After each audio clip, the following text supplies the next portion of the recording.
¿Qué tal? ¿Cómo están? Muy buenas noches. Gracias por su sintonía, gracias por acompañarnos en Debate. Soy Eduardo Arévalo. Esta noche tenemos el gusto de recibir en los estudios a Fernando López, ministro de Medio Ambiente, a quien le damos la más cordial bienvenida. Gracias por acompañarnos, ministro. Gracias, buenas noches. Un gusto estar de nuevo por acá informando a la población salvadoreña. Igual de recibirle, ministro. Le veíamos en una conferencia de prensa que daba ayer, si no mal recuerdo, en la cual usted decía que ya estamos en la recta final de la estación lluviosa en el país. Sí, de hecho lo hemos venido pronosticando desde hace ya varios meses. El inicio de la época seca es en el mes de noviembre. Sin embargo, eso no significa que tengamos que bajar la guardia. De hecho, esta semana estamos esperando lluvia producto de la tormenta tropical Lisa. Es una tormenta que se ha formado en el Caribe y que va a afectar indirectamente a El Salvador. Básicamente esta tormenta se está desplazando por la zona norte de Honduras, se va a desplazar hacia Belice, pero sí vamos a tener algún tipo de afectación debido a la tormenta. Lo importante creo que es recalcar que siguen las alertas, sigue pues toda la Comisión de Protección Civil muy organizada para pues llevarle a la población esa seguridad. Recordemos que lo que necesitamos y realmente lo más importante es la vida humana, es básicamente de eso se trata. Entonces se han habilitado albergues, se han habilitado pues todas las comisiones departamentales también.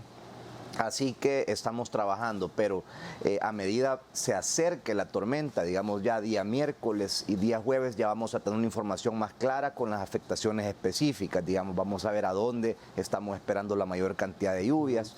El pronóstico básicamente queda de la siguiente manera: vamos a tener sol por la mañana y a partir del mediodía pues ya podríamos estar esperando estas tormentas.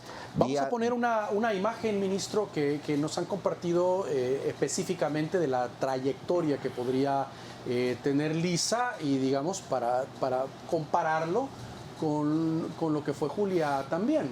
Bueno, ahí podemos ver básicamente, estamos viendo cómo este día ya se está desplazando la tormenta, acercándose a costas hondureñas. Para las 2 de la mañana del día miércoles ya se espera esté sobre la costa norte de Honduras y ya para la tarde de mañana ya se esperaría que se clasifique como huracán. Este cono, digamos, esta gráfica que genera el NHC, el Centro Nacional de Huracanes de Estados Unidos, no especifica intensidad, únicamente especifica la trayectoria de la tormenta, pero igual condiciones adversas, condiciones de lluvia pueden suceder afuera de este cono que está graficado acá. Entonces, la tormenta, pues a esta hora ya tiene vientos de más de 80 kilómetros por hora, ya se está desplazando, pues acercándose a Centroamérica. Toda esta información está subida en las redes de medio ambiente, toda esta información está disponible para la población, pero creo que quizás lo más importante es ver la afectación que se va a tener. Básicamente son estas lluvias que estamos esperando, son estas lluvias especialmente a partir del día jueves. Pueden ser lluvias no de tipo temporal, sino que en forma de tormenta, es decir, una tormenta muy fuerte podría detenerse en algún momento, pero continuar. Entonces, sí estamos esperando pues precipitaciones grandes el día jueves y el día viernes, y ya el día sábado pudiésemos ver nosotros una disminución de las lluvias. Básicamente es la recta final, como tú lo dijiste, es decir, ya estamos acercándonos al final de la época lluviosa. Sin embargo, recordemos que la temporada de huracanes sigue vigente, es decir, todavía podemos esperar de este tipo de tormentas todo el mes de noviembre. Recordemos el año 2020, por ejemplo, en donde la tormenta ETA, huracán ETA y el huracán Iota afectaron las costas centroamericanas en el mes de noviembre. Entonces, ya a partir de la segunda quincena de noviembre, aunque exista la probabilidad de estos sistemas, sí podemos esperar algún episodio de vientos norte, es decir, son estas masas de aire que vienen desde el hemisferio norte y son comúnmente conocidas como los vientos nortes o los vientos de octubre, que a veces pues pasan en octubre y en esta ocasión pues los tendremos en el mes de noviembre. Ahora, comparado, digamos, porque la población puede estar expectante de decir, ok, vimos lo que dejó Julia, ¿podría ser comparable con Lisa o no? ¿O podrían ser fenómenos un poco más suave, menos lluvia, menos afectación para el territorio? Lo que pasa es que aquí hay dos temas. El primero es la cantidad de lluvia que vamos a tener y el segundo es las afectaciones o la probabilidad de afectaciones que nosotros tengamos. Recordemos que no es necesario que nuestro país tenga un huracán o no es necesario que nuestro país pues tenga un sistema ciclónico de gran magnitud para tener afectaciones. Estamos ya con los suelos cargados de humedad prácticamente de una de las temporadas de lluvia más altas que hemos tenido en la historia. Tenemos acumulados de casi el doble del promedio nacional en algunos lugares.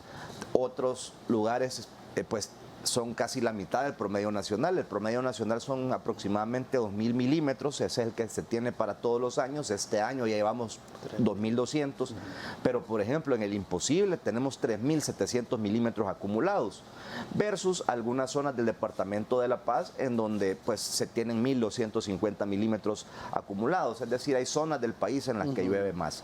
Lo importante es que estamos preparados. La verdad, nosotros no podemos evitar que sucedan estos fenómenos. Son fenómenos de la naturaleza que el ser humano pues no puede detener. Lo que sí podemos hacer es estar preparados. Entonces, ¿cuáles son las afectaciones más importantes que podríamos nosotros estar esperando? Bueno, el primero son los deslizamientos de tierra, principalmente en las zonas que tengan topografía irregular. Estamos hablando de zonas montañosas, cerros, paredones, y la segunda afectación son las inundaciones, que estamos hablando pues de prácticamente las zonas que están cercanas a cuerpos de agua, a ríos, Bajo Lempa, por ejemplo, Bahía Jiquilisco, la zona de Jaltepeque, la zona de la Barra de Santiago.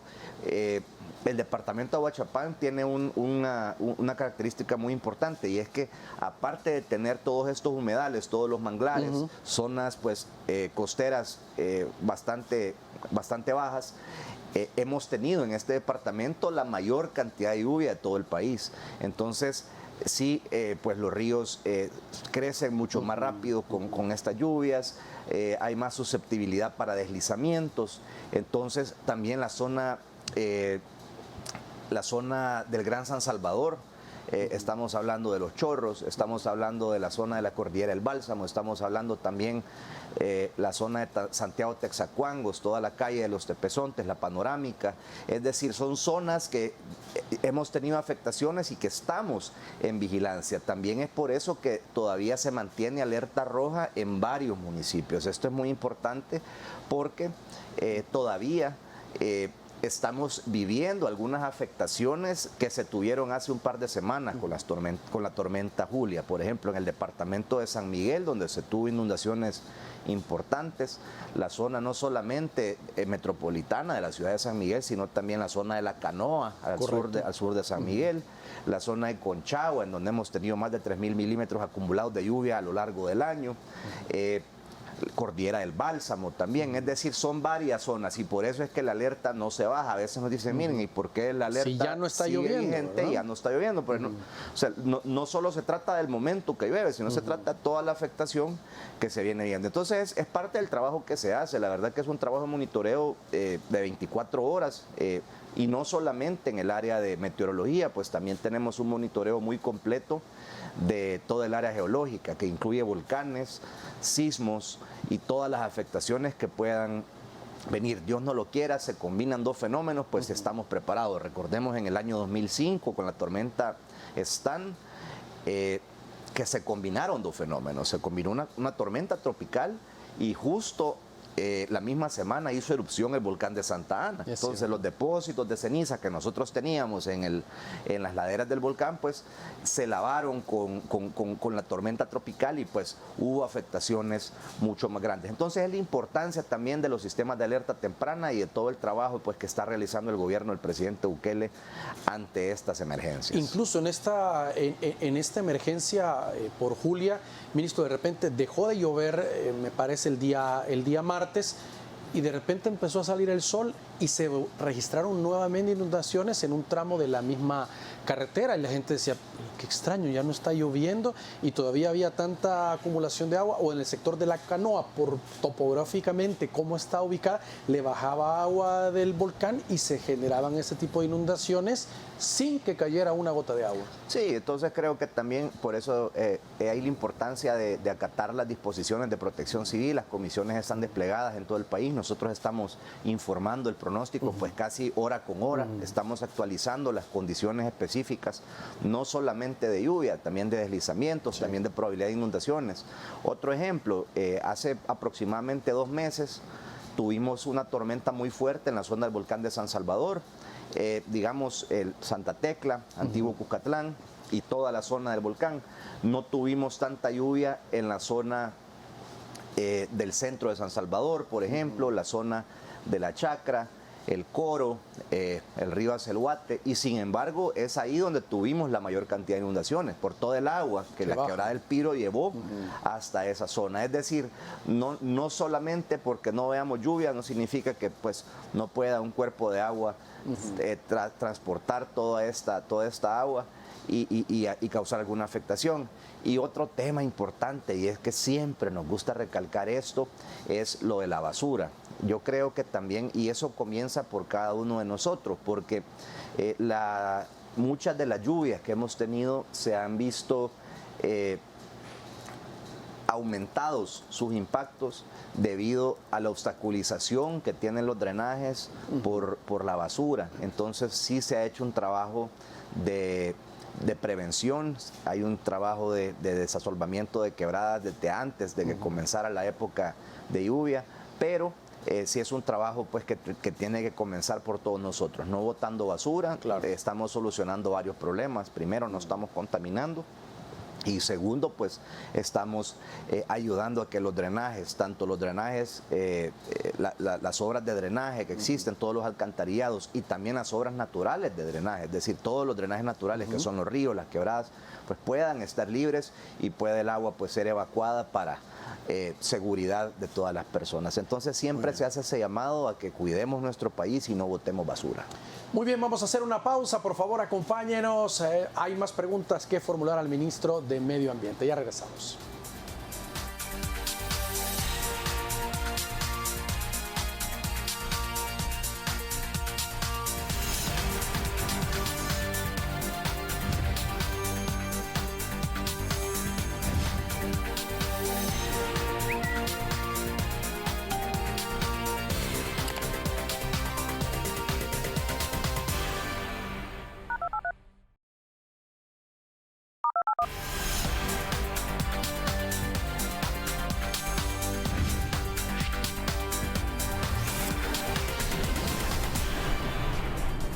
Por continuar con nosotros, el ministro de Medio Ambiente en los estudios, hablando por supuesto de clima, y hay unas gráficas muy interesantes, ministro, que me gustaría que las fuéramos describiendo y analizando sobre el comportamiento de la cantidad de lluvia específicamente que se ha registrado. Si producción nos ayuda y la puede colocar en pantalla para que podamos ir observando cómo ha ido creciendo. Usted nos decía, hacen mediciones con las estaciones que tienen en diferentes sectores, pero un promedio de 2.000 milímetros de lluvia como tal en el país. Hoy ha ido aumentando. Sí, este es el promedio anual, es un ponderado desde que se tiene registro, que es desde 1970.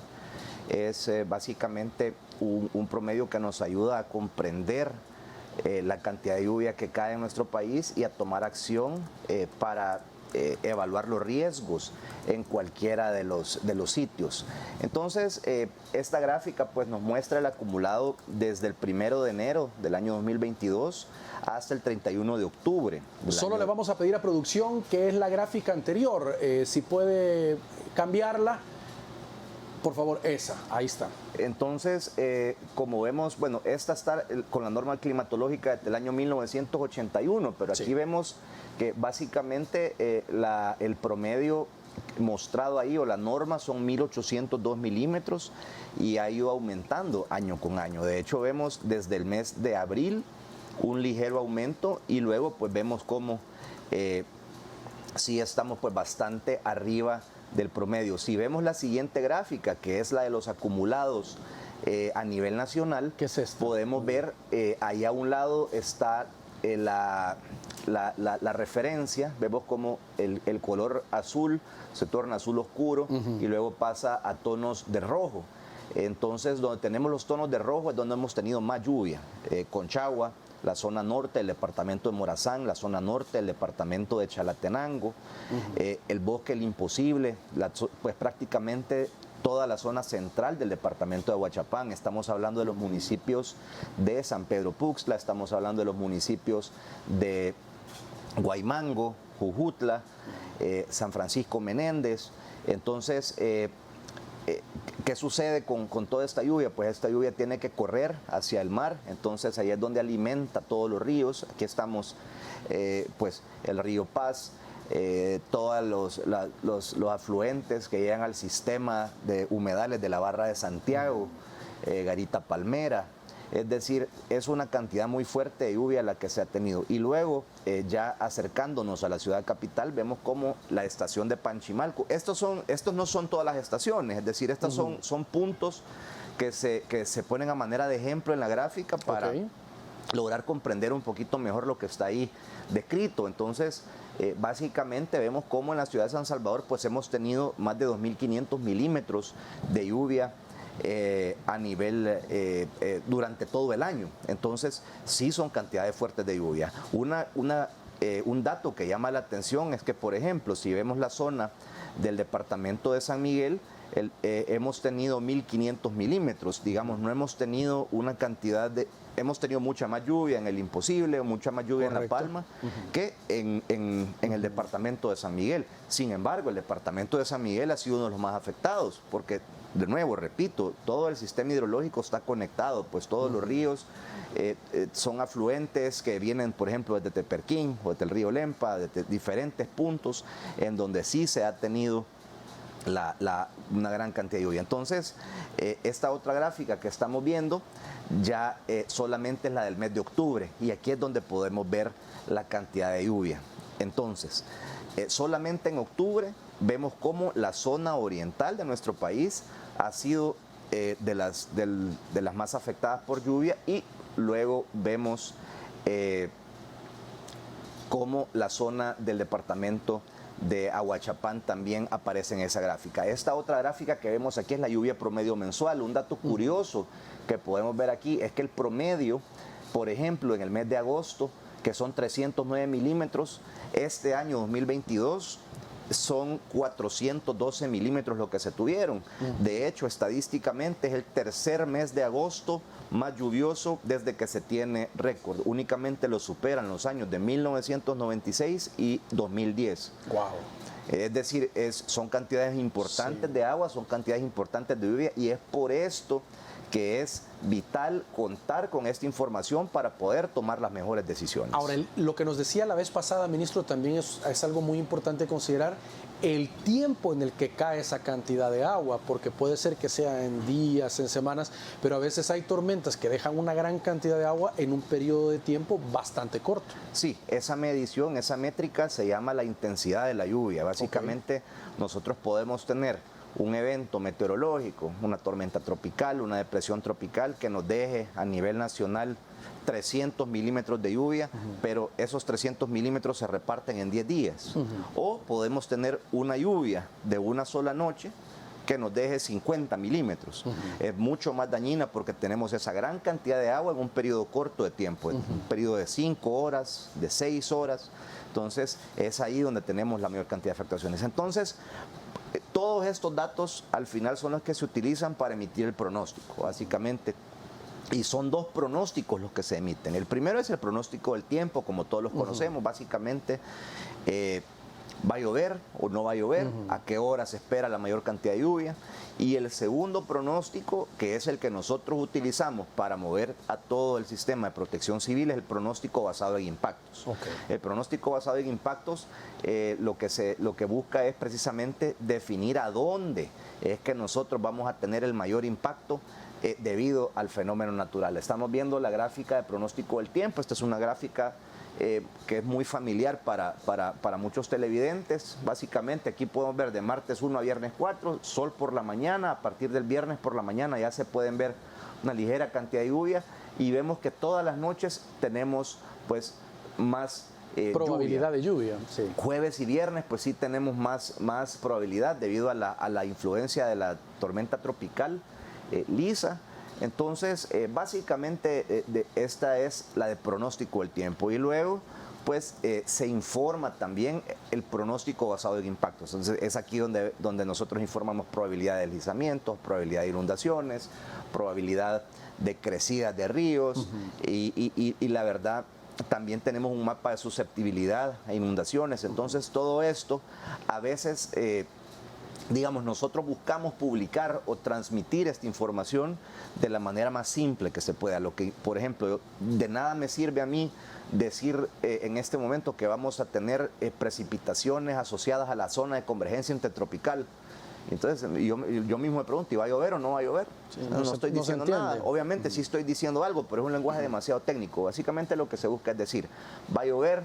¿A qué horas? ¿Y qué impactos son los que se esperan? Entonces, en este mapa de susceptibilidad de deslizamientos, lo que podemos ver es eso mismo. Básicamente podemos ver cómo relacionamos directamente la probabilidad alta de impactos con los sitios donde más lluvia hemos tenido. Y una tercera variable es la topografía del lugar. Entonces podemos ver en este mapa que la Sierra de Apaneca, el volcán de San Salvador, volcán de San Vicente, la Sierra Berlín-Tecapa, la zona del volcán de San Miguel, la zona sur del departamento de San Miguel, toda la zona de Jucuarán, Chirilagua, hasta llegar a Conchagua en la Unión, es decir, de Usulután hasta la Unión, la zona costera, y toda la zona norte de nuestro país, pues el departamento de Chalatenango, que es muy característico por toda la cadena montañosa que tiene, todos los cerros, todas las montañas, lo mismo el norte de Cabañas, una topografía bastante irregular, lo mismo el norte de Morazán, toda la zona de Perquín, Arambala, toda la zona norte del departamento de la Unión también, en donde tenemos muchísimos ríos pequeños que crecen, toda la zona del Sauce, Nueva Esparta, Concepción de Oriente, es decir, son zonas que son a veces, que han estado olvidadas por muchos años para comenzar, pero son zonas que están directamente impactadas por estos fenómenos naturales. Entonces, básicamente, pues este es un resumen de todo lo que se hace, es un resumen de todas las condiciones meteorológicas, de todas las condiciones de riesgo que se tienen y básicamente asegurarle a la población de que se está trabajando, que por favor acaten las medidas. Esa es otra cosa bien importante, no crucemos los cuerpos de agua. A veces se toman malas decisiones a la hora de cruzar un río. Se vio en la emergencia anterior. O cruzar un río a pie. No lo hagamos porque el agua pues viene con muchísima fuerza y puede ocasionar alguna tragedia. De nuevo, repito, la prioridad ante el manejo de estas emergencias es la vida de los salvadoreños. Vi también que dentro de la conferencia de prensa hablaban un apartado, la precaución por corrientes de retorno para las personas que viven en la zona costera o las personas que disfrutan, digamos, los fines de semana en la playa. Si se da esta situación, aunque no esté lloviendo, puede haber una corriente bastante fuerte. Sí, las corrientes de retorno están presentes prácticamente todo el año. De hecho, hay playas en donde ya se conoce que existen muchísimas corrientes de retorno, pero prácticamente están presentes en toda la costa salvadoreña. Básicamente la corriente de retorno son canales que se forman debido al movimiento del mar, son conocidos como alfaques, son corrientes que básicamente son las que toma el agua para regresar cuando el agua es sacada por las olas y luego pues el agua tiene que regresar de alguna manera. Entonces muchas veces no se ve a simple vista, sino que toman por sorpresa a la persona que está pues disfrutando del mar en ese momento. Entonces sí, también a conocer el lugar donde uno ingresa al mar. Si hay guardavidas, pues hacer también, acatar las instrucciones de los guardavidas, no ingresar bajo los efectos del alcohol, eso es bien importante. También la verdad que disfrutar responsablemente es lo más importante. Igual, no se recomienda ingresar al mar cuando hay tormenta, cuando hay algún tipo de alerta, porque pues la verdad es mejor prevenir que lamentar. Muy bien, vamos a hacer una nueva pausa, por favor acompáñenos, ya regresamos, estamos conversando esta noche con el ministro de Medio Ambiente.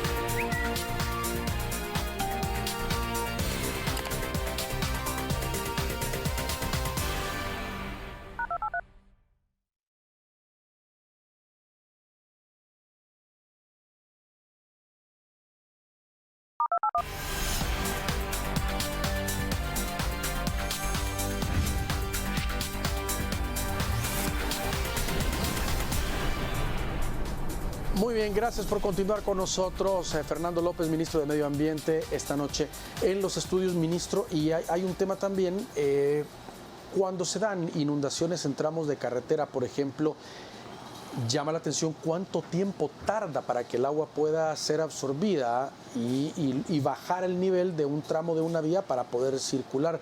Ya no digamos en zonas de cultivos o zonas cuando ya hay mucha agua acumulada.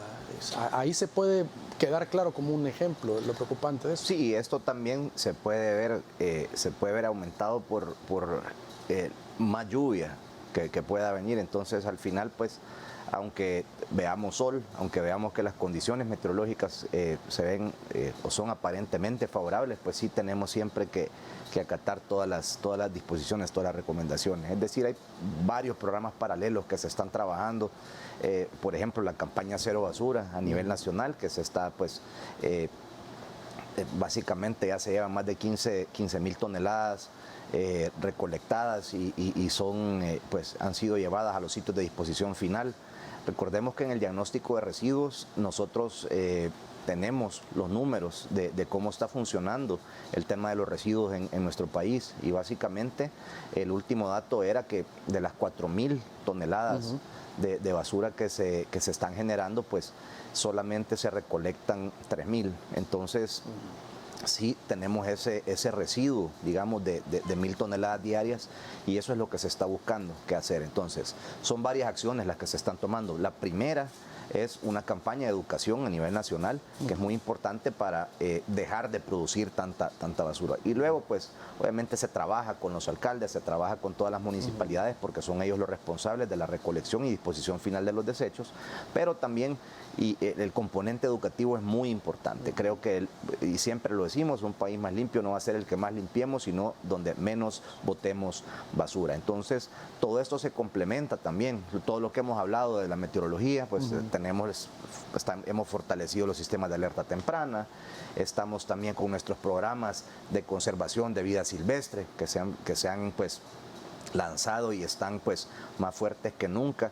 La verdad que es bien importante tener los programas de vida silvestre, porque son indicadores de cómo está funcionando todo el ecosistema de nuestro país. Entonces, al nosotros medir la población de cocodrilos y caimanes, por ejemplo, en los esteros, a nosotros medir la cantidad de ballenas que nos visitan, al nosotros tener todas estas mediciones, nosotros podemos ver qué tan favorables o desfavorables están siendo las condiciones ambientales en nuestro país. Por eso es que es tan importante también el programa de tortuga marina, porque no solamente beneficia a la especie de la tortuga marina, es decir, estamos pues aplicando sanciones, decomisando los huevos que se utilizan para comercio y se llevan a viveros, pero todo esto al final lo que busca es tener la medición exacta de cómo se está comportando la vida silvestre en nuestro país, y esto nos da la pauta de las acciones que se tienen que tomar. O sea, no solamente se trata de salvar la tortuga marina, porque pero si nosotros medimos el estatus de la tortuga marina, si nosotros medimos el estatus de los cetáceos, de las aves, de la lora nuca amarilla, por ejemplo, podemos medir la cantidad de contaminantes que tenemos en los ríos. Podemos tener todos estos datos y al final pues tomar acciones específicas en cada uno de los lugares. Entonces, creo que una hora no es suficiente para hablar de todos los programas, pero sí son programas que se complementan con todo el trabajo que estamos realizando desde el Ministerio de Medio Ambiente. No, y alguien hablaba y decía que sería bueno un estudio, ministro, de muchos animales que durante la pandemia, cómo se fueron recuperando. De repente antes de la pandemia habían problemas, demasiada ardilla en la zona urbana y todo, pero con el encierro casi obligatorio que tuvimos por el tema de la pandemia, algunas especies otra vez empezaron a recuperar su hábitat, se empezaron a ver otro tipo de aves que ya casi no se veían en el país. Es decir, si nosotros tomáramos conciencia con el medio ambiente, podríamos dejar de depredar tanto animal que se está viendo. Incluso después de la pandemia, me recuerdo unos venados cola amarilla y otros que la gente se sorprendía de verlas cerca de zona montañosa. Sí, aquí vemos otra faceta, digamos, u otra área de la prioridad que le damos nosotros como gobierno a la vida de los salvadoreños. Pues el tema del manejo de la pandemia fue algo en donde se priorizó la vida por el resto de temas. Entonces, sí, la verdad que son indicadores. Por ejemplo, en la zona de la Cordillera del Bálsamo se tienen muchísimas especies valiosísimas de reptiles, de mamíferos pequeños. Se tienen varias especies que son, al final es una cadena, pues a veces, muchas veces tenemos reportes y atendemos denuncias que han ingresado algún tipo de serpiente a alguna vivienda. Y obviamente pues somos nosotros los que hemos invadido, digamos, el lugar donde ellos viven. Básicamente pues de eso se trata el desarrollo sostenible, de poder convivir con la naturaleza, de poder generar las condiciones. También por eso es la importancia del permiso ambiental. Creo que el tema de los permisos es algo que está ayudando muchísimo a regular todas las intervenciones humanas que se hacen a nivel nacional. Entonces, pues básicamente es eso, pues es una cadena. Al nosotros tener, digamos, los reptiles, al tener estos mamíferos pequeños, es una cadenita que al final pues ayuda a toda la población. Si nosotros, digamos, exterminamos los reptiles o las serpientes, pues veríamos un aumento de los roedores, por ejemplo. Es decir, y eso pues históricamente hay evidencia científica que lo respalda. Entonces, creo que es importante también complementar todos los programas. Entonces, estamos trabajando en meteorología, que es básicamente los impactos, pero también hay programas paralelos que llevamos en medio ambiente.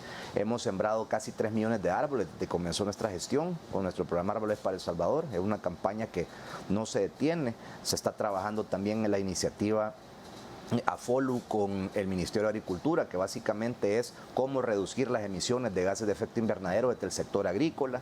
Es decir, son varias acciones las que nosotros estamos tomando. Al final lo que se busca pues es sensibilizar a las personas, es educar a las personas, y también, por otra parte, pues también ya se están aplicando sanciones a los infractores. Se están haciendo censos ambientales en los sectores industriales para saber quiénes son los infractores, quienes están contaminando. Hemos recibido denuncias, pues también casi a diario atendemos este tipo de denuncias. El día de ayer atendimos una denuncia en la zona del Coro, en donde pues una manufactura irresponsable estaba vertiendo de nuevo agua con colorante, y obviamente pues ya se están haciendo los análisis para conocer qué es lo que tenía ese colorante. Pues seguramente pues tiene químicos, tiene algún tipo. Entonces también se hace el llamado a toda la empresa privada. Esto es bien importante. Nosotros estamos dispuestos a trabajar con todos los empresarios responsables, con todos los empresarios y todos los actores de este país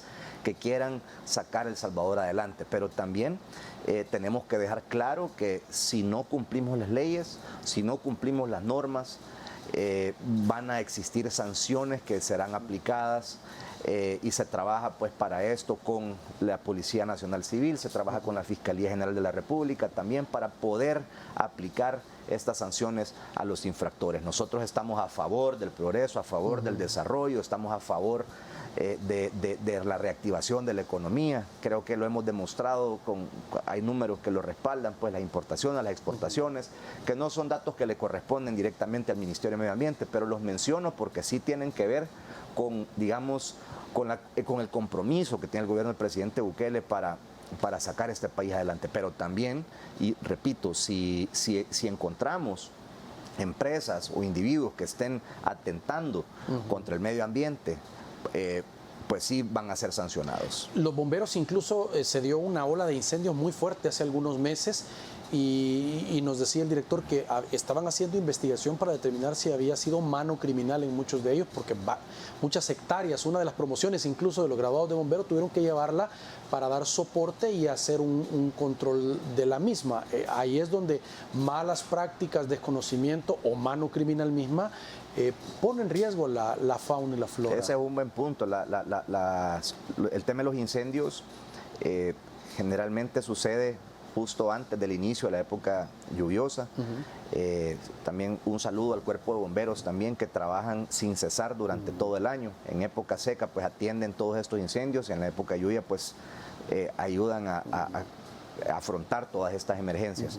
Entonces, sí, como tú lo dijiste, es un tema bastante amplio. Sí se han aplicado sanciones también, sí se han encontrado algunos incendios en donde sí ha existido intención de mano criminal. Entonces, ese es el mensaje. Pues nosotros vamos a trabajar con toda la empresa privada, vamos a trabajar con todos los individuos que quieran sacar este país adelante, y los que no, pues sí van a ser sancionados. Muy bien, vamos a hacer una nueva pausa. Por favor, acompáñenos, ya regresamos. Estamos conversando con el ministro de Medio Ambiente.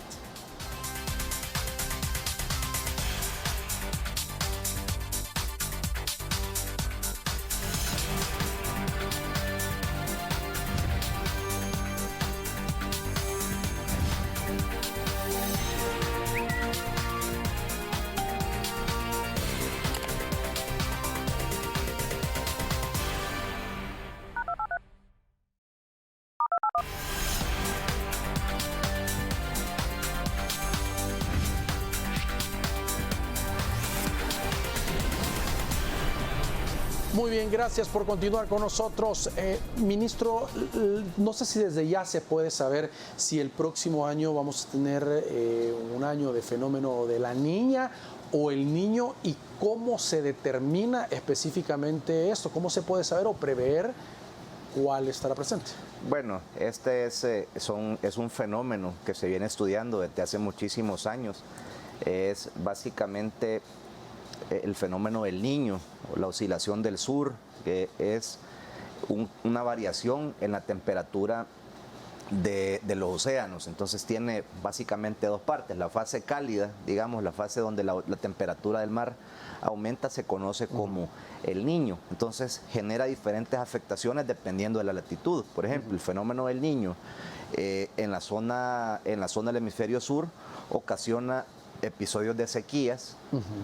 El Niño en la zona sur ocasiona lluvias y a nosotros nos ocasiona pues sequías, disminución. Y el fenómeno de la Niña, caso contrario, ocasiona que la Niña es una disminución en la temperatura del océano. Entonces a nosotros nos ocasiona lluvia, y el hemisferio sur pues disminuye la cantidad de lluvia. Entonces es un fenómeno que no solamente es ocasionado por una sola cosa, pues aquí tienen que ver los vientos alisios del sur, aquí tienen que ver también los fenómenos naturales que ocurren en el Atlántico. Es decir, son varias cosas las que se conjugan. Básicamente este no es un ciclo que dura un año, son ciclos que a veces pueden durar 4, 5 años, a veces duran un poco menos, pero básicamente tiene que ver con esto. Entonces, este año estuvimos influenciados por el fenómeno de la Niña. Sí, hemos visto como hemos tenido un aumento en la cantidad de lluvia que se ha tenido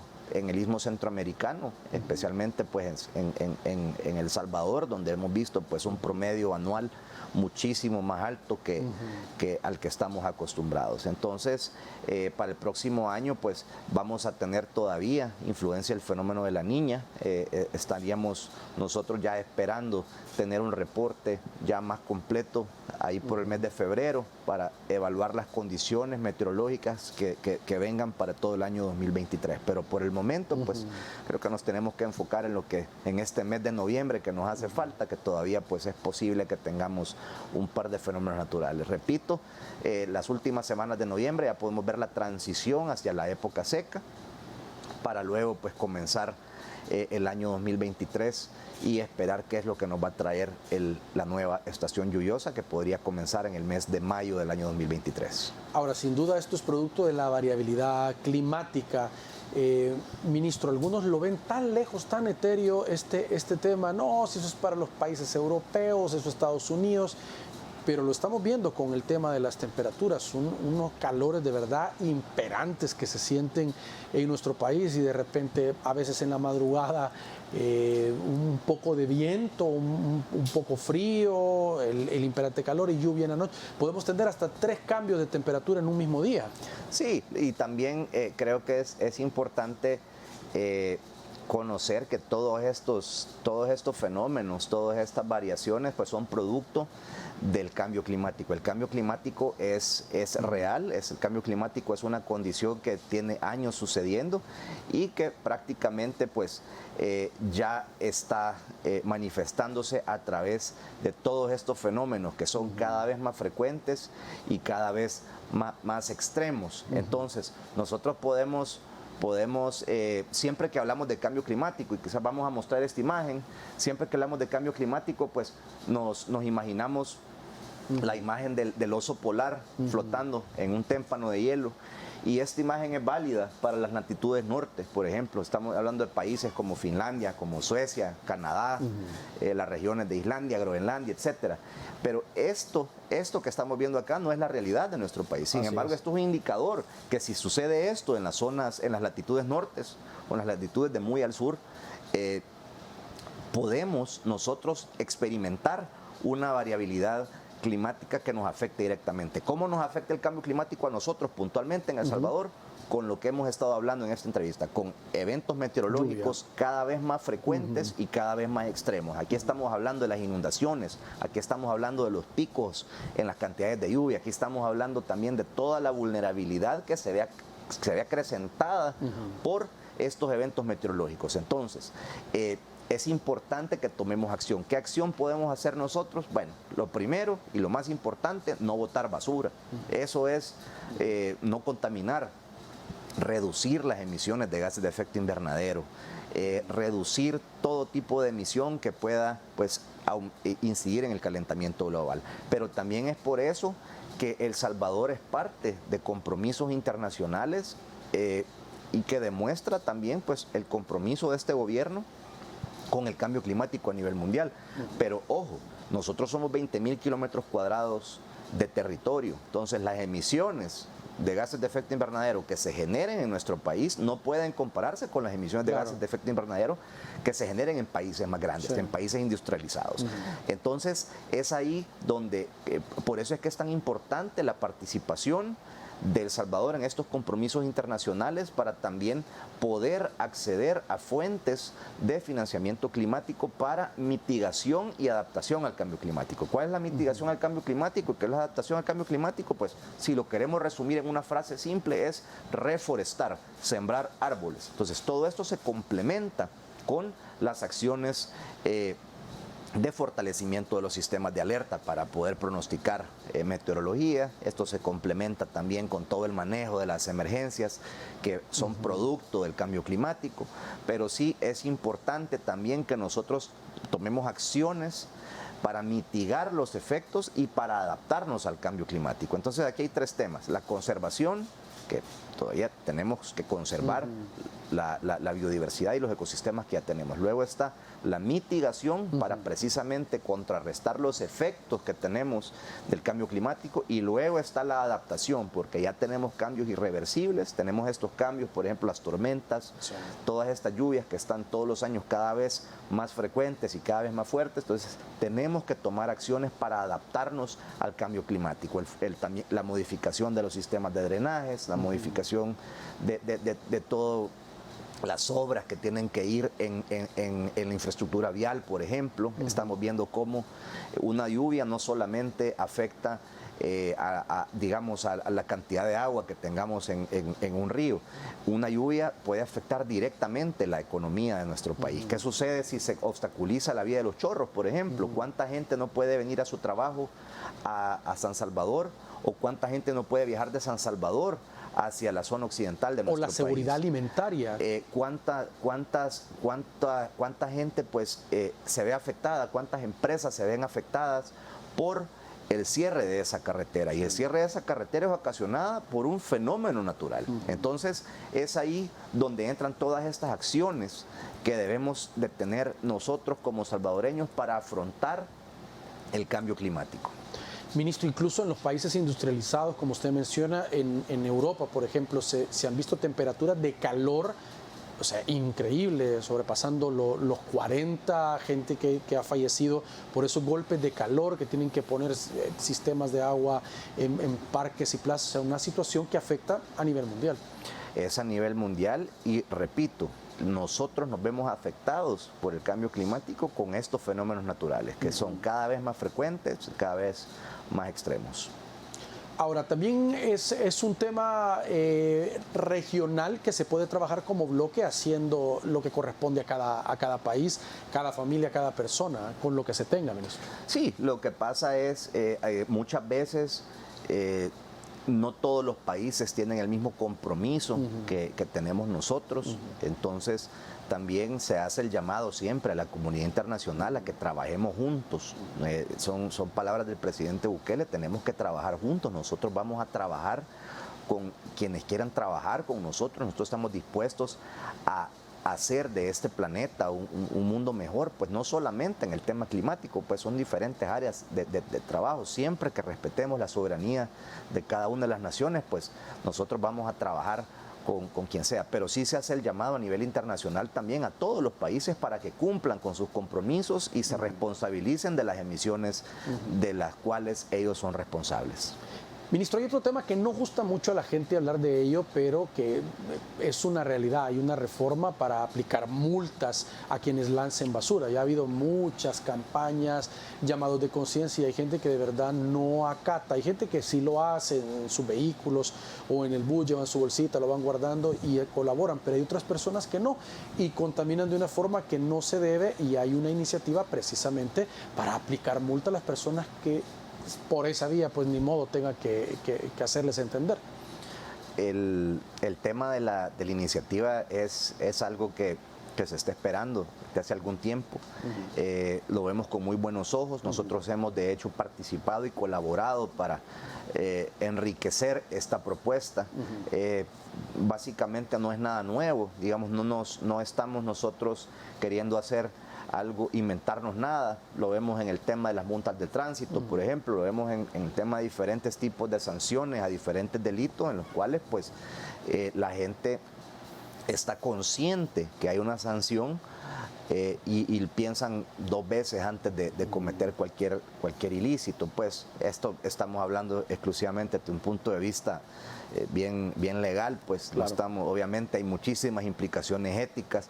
Cada uno de nosotros debe preguntarse si es correcto contaminar, si es correcto lo que yo le estoy haciendo a mi país al hacer esto. Entonces, repito, pues no solamente se trata de hacer estas acciones para mejorar el medio ambiente, sino también de tener mecanismos legales, de tener estas leyes para poderlas aplicar y poder aplicar sanciones a los infractores ambientales. Entonces aquí estamos hablando no solamente del tema de la basura, aquí estamos hablando también de vertidos, de todas las aguas de origen industrial que puedan llegar a cuerpos de agua. Estamos hablando también de las emisiones Ya se están haciendo censos en los sectores industriales para conocer exactamente quiénes son los que están contaminando. Entonces hacemos la invitación, una muy atenta invitación a todas las empresas que no están en regla, que por favor se pongan en regla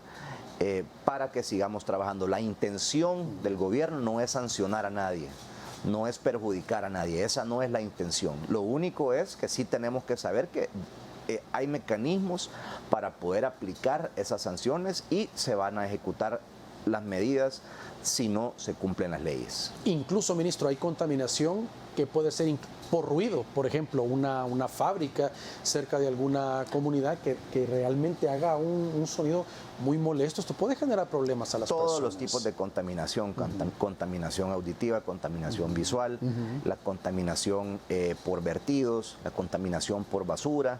Es decir, la disposición final de todas las materias que se utilizan para pues, la actividad económica debe ser hecha de manera responsable. Hay convenios internacionales incluso que regulan también la exportación de algún tipo de desecho peligroso. Es decir, los mecanismos legales están. Entonces, de nuevo, repetimos, hacemos la invitación para que nos legalicemos, para que trabajemos de la mano con el gobierno y pues la verdad que la intención es cuidar el medio ambiente, pero también tener un desarrollo sostenible, es decir, que nuestro país avance, que nuestra gente avance y que tengamos el país que todos queremos. Ahora, puede ser que haya algunas empresas que no sepan de repente el tipo de material, pero se pueden acercar a conocerlo, ¿verdad? O sí saben. No, sí saben, todo el mundo sabe lo que hace. Creo que aquí ya el tiempo de fingir demencia creo que ya se terminó. Todo el mundo sabe lo que hace, todo el mundo conoce cuál es su actividad económica, todo el mundo conoce las consecuencias que tiene cualquier tipo de vertido, todo el mundo conoce la cantidad de desechos y el tipo de desechos que generan. Entonces creo que también es de que cada quien pongamos nuestra parte. De la parte del gobierno, pues pueden tener toda la asesoría, pueden tener todos los lineamientos para que se cumplan estas normas, pero también si no se va a hacer de esa manera, pues que sepan que existen sanciones que van a ser aplicadas y que ya están siendo aplicadas en algunos casos, de hecho. Muy bien, ministro, gracias por acompañarnos esta noche. Al contrario, gracias a ustedes por invitar. Repito, las lluvias el día jueves, viernes y sábado más fuertes. Igual vamos a estar informando a diario, vamos a estar actualizando estas condiciones. Acatemos las disposiciones de protección civil y estemos pendientes del pronóstico generado por Medio Ambiente. Perfecto, gracias por acompañarnos y gracias a ustedes por su sintonía. Que descansen su cita con nosotros el día de mañana. Les esperamos.